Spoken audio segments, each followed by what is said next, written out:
everyone. I'm Amy and welcome to Jewelry Lore. Today I want to talk to you about my new old stock of vintage jewelry from my parents' store. So my parents bought a store in the 1990s. They held on to it for just a few years and then sold it. And they kept all the jewelry very well and very preserved, and they finally gave it to me recently. This collection has pieces that range in age from the 1940s to the very early 1980s. The jewelry designers range from Monet to Yves Saint Laurent, and I'm so excited to show them to you. So here are some vintage Monet pieces. They're on their cards. Some, like I said, some don't even come on their cards. They are packaged individually in bags, and then the jeweler has to put them on their cards or in their box depending on what the Monet manufacturer wants them to do with it. So I picked out a few of them here. Some I really like, and so let's take a little closer look. Okay, so these are, I love the pink in these.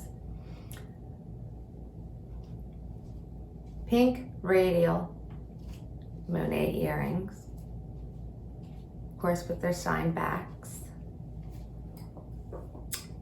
And these are cute. Look at these.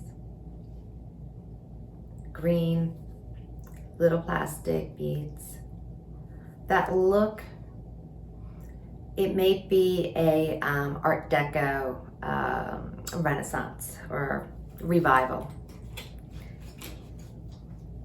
And they're pierced. How about that? Look at these burnt red. I love this autumny orange burnt red type of a color. And these are also for pierced earrings. Isn't this great? Okay, so here's some rhinestone ones. This is really interesting. These are vintage Monet. This is, again, new old stock. It feels like an ethnic, maybe an African type feel, but the red and the blue rhinestones kind of throws me off. Kind of like an elephant trunk too. I don't know. So if anybody knows, let me know down in the comments. Okay, so there's some. Oh, okay. Here's some beauties too. Let me put this down. Oh, and the pink radials also come in this beautiful teal green. It's almost like the color of my shirt, pretty much. Okay, and they have plenty of those too. Now here are some clips, and I adore these. Just adore the enameling on these is so pretty. It's so thick and rich. It almost looks like poured glass.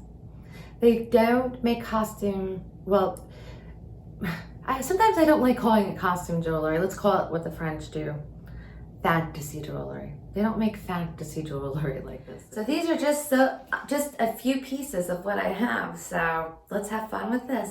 Subscribe, ding my bell, and we'll see more next week. But look what I have here. This is from last week's mystery box, jewelry box. It's a Weiss.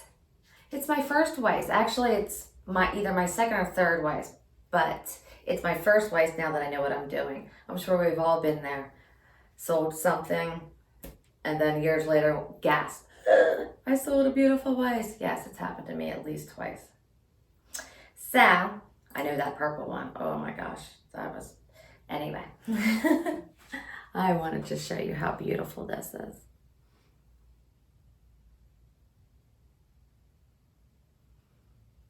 Now I will be the custodian of this one just for a little bit, and then I will let it go like I do everything else. But she's just beautiful. I hope you can see it from here.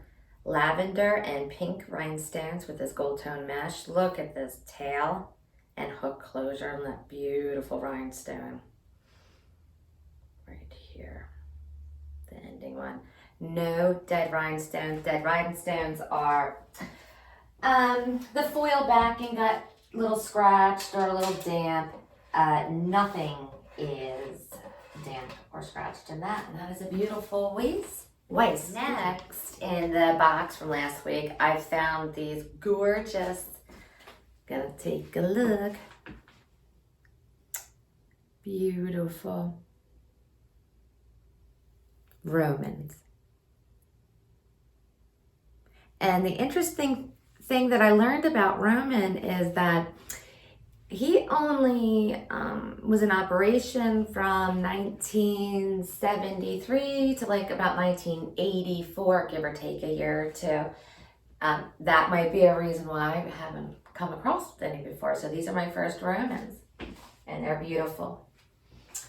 Let me see, there's going to be some other things from last week's box. Now, from time to time, I will order a big box of jewelry from, website, eBay, Macari, what have you, and sometimes even estate sales. I'll do them online auctions. And you do find some sweet little pieces in there, and here's one of them. I love this one. This is a double wreath or a double circle pastel rhinestones. Probably 1950s. I don't know if I mentioned with the Weiss, excuse me, forgive my accent. That's also probably late 50s because the pastels are still there. Where should we go to next? Okay, here's Trefari. Look at the shine on this. This is again from just the box. I didn't even know what was in there. So I love showing you these surprises. And we're going to keep showing and keep looking. And I will list them too.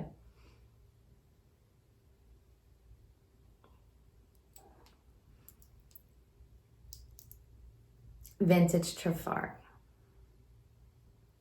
Gold tone, rich, deep red enameling. Pristine collection. Okay, and Napier. Napier was in last week's box. Beautiful, nice glass. Faux pearls. Gold rondelles. The clasp is absolutely gorgeous on there. Something that you would find in fine jewelry. They did a really nice job on this piece. And a cute little pair of Monet faux pearl earrings with a little white rhinestone in the center.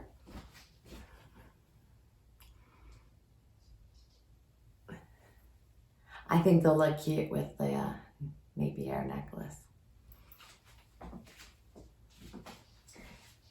It's like a little clover flower. Do you see it? How cute.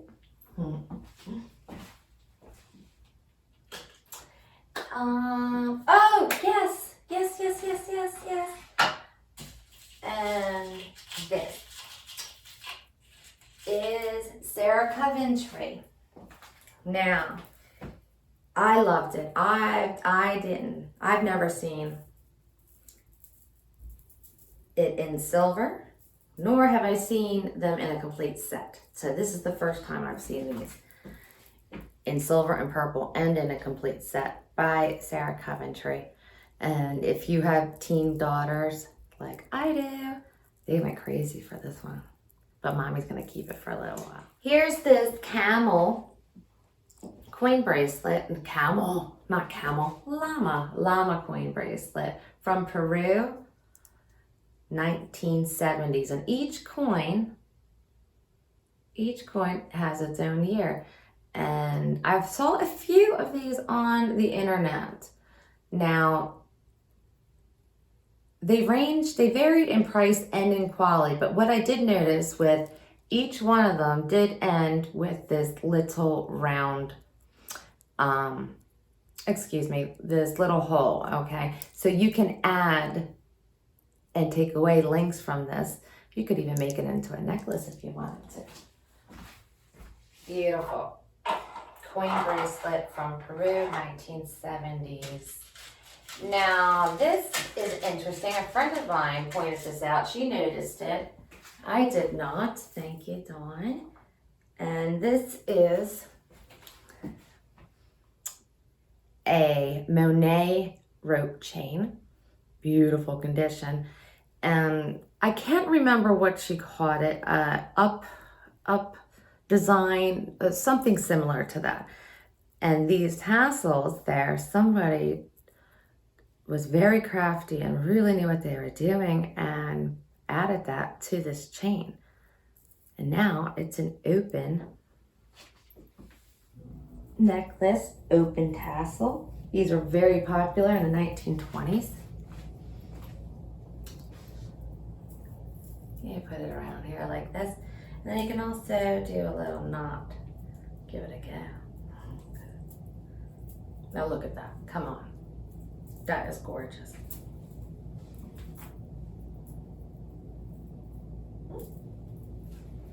I'm looking, don't forget to subscribe, ding the bell, and follow me, because next week we're gonna go through more Monet, more vintage stock, and I have boxes of jewelry, so many boxes of jewelry, and we'll go through them together. I'll show you my favorites all the time. Okay, and last but not least, here's something. Now this is a Liz Claiborne brooch. I'm sure we're all familiar with her, but this is just exceptionally beautiful to me. And I realized, I didn't notice until a couple days ago, is that it has a bail on the back. And you can hang it right on the necklace. As a matter of fact, this necklace right here, ask me about it the next video. It's very interesting. I'll show you. I'll tell you. Or ask me in the section down below. Or in the comment section down below. Now this is another modern. We get modern pieces in these vintage lots sometimes, you know. And this one happens to be a beautiful, this is Czech twisted glass beads and art beads that are called Trefari. Am I saying that wrong? You know what it is. If you don't, I'll link it in the description. Trefari, it's hard to say. But look at that, isn't that gorgeous? Beautiful toggle clasp. Wear it like that. So, thank you for visiting me. Again, my name is Amy. This is Jewelry Lore. I have inherited a bunch of vintage, old, new stock, and I need friends and I want viewers, and I want you to follow me and go through this with me, because I don't feel like going through it alone. It's exciting when you have friends to share it with. So, bye, and I'll see you next week.